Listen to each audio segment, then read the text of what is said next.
8:30টার শুরুতেই যে খবরের দিকে নজর রাখতে হচ্ছে, জলপাইগুড়ির দুটো চা বাগানে ইডির হানা, বামনডাঙ্গা এবং শামসিং চা বাগানের তল্লাশি অভিযান। যে ছবি আপনারা দেখতে পাচ্ছেন, সকাল সকাল তল্লাশি অভিযানে ইডির 3টে দল তল্লাশি চালায় বলে জানা যাচ্ছে। নিয়োগ দুর্নীতিতে গ্রেফতার হয়েছিল প্রসন্ন কুমার, বর্তমানে জামিনে মুক্ত প্রসন্ন কুমার, আর সেই কারণে তল্লাশি বলে অনুমান বলে মনে করা হচ্ছে।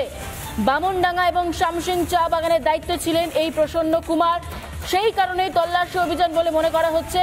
যে ছবি আপনারা দেখতে পাচ্ছেন এই মুহূর্তে জলপাইগুড়ির ছবি, জলপাইগুড়ির দুটো চা বাগানে ইডির হানা, বামনডাঙ্গা এবং শামসিং চা বাগানে ইডির তল্লাশি অভিযান। জানতে পারা যাচ্ছে বামনডাঙ্গা এবং শামসিং এই চা বাগানের দায়িত্বেই ছিলেন প্রসন্ন কুমার। মূলত নিয়োগ দুর্নীতিতে গ্রেফতার হয়েছিলেন এই প্রসন্ন কুমার, বর্তমানে জামিনে মুক্ত রয়েছেন সে। আজ সকাল সকাল তল্লাশি অভিযান চলছে তারই দুটি চা বাগানে। এই মুহূর্তে ছবি দেখতে পাচ্ছেন আপনারা, পৌঁছে গিয়েছে ইডির তদন্তকারী আধিকারিকরা।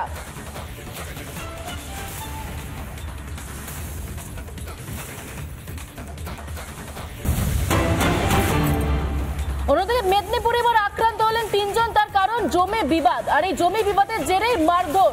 যে ছবি আপনারা দেখতে পাচ্ছেন, রড দিয়ে হামলার অভিযোগ উঠছে হাসপাতালে, ইতিমধ্যেই ভর্তি করা হয়েছে 2 জনকে।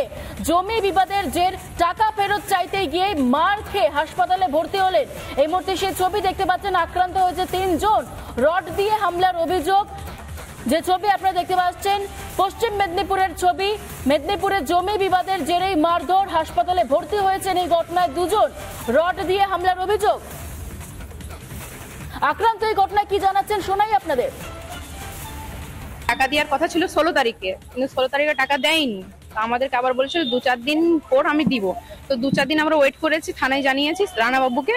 তো রানাবাবু বললেন যে 2-4 দিন ওয়েট করুন। আমরা 2-4 দিন ছেড়ে আমরা 8 দিন ওয়েট করেছি, তাও দেয়নি। আজকে টাকা দেওয়ার কথা ছিল, বাড়িতে ডেকেছিল, আমরা গেছিলাম টাকার জন্য।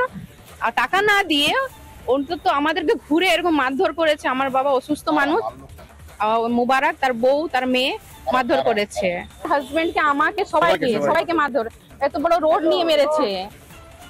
কি হয়েছে বলতে, আমার ওয়ার্ডের এরা ভোটার, মমিন মোল্লার বাসিন্দা, আমাকে ফোন করে জানায় যে তার বাবাকে এবং তার মেয়েকে, তার মাকে এবং তার জামাই ছিল, তাদেরকে এমনভাবে মারধর করেছে। বাবা মানে নদাবাবু মৃত্যুশয্যার সঙ্গে লড়ছে।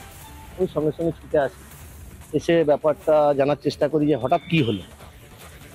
যেটা জানতে পারলাম, এদের জমি কেনার একটা জন্য টাকা দিয়েছিল, সেটা থানায় বসেও নাকি একটা ডেট হয়েছিল। এদের মুখ থেকে শোনা, থানায় বসে একটা ডেট হয়েছিল যে 16 তারিখ দেওয়ার কথা ছিল। 16 তারিখ না দিতে পেরে আজকে নাকি ডেকেছিল টাকা দিবে বলে। এরা যথারীতি টাকার জন্য যায়, যেতে নাকি এদেরকে বেধড়াক্কা মারধর করে, এবং যা বাস্তবে দেখলাম সত্যিকারের অবস্থা খুব সিরিয়াস। পেহেলগাঁওয়ের সন্ত্রাস হামলা, একটা অপারেশন সিঁদুর আমাদের প্রত্যেককে এক করলো।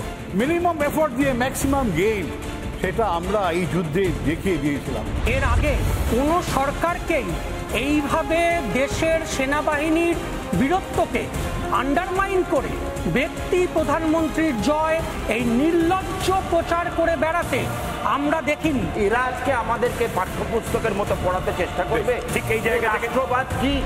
সামনের সারিতে সোফিয়া কুরেশি আর কর্নেল ভূমিকা সিংকে রেখে প্রধানমন্ত্রী প্রমাণ করেছেন এটা নতুন ভারত, এটা 71-এর ভারত নয়।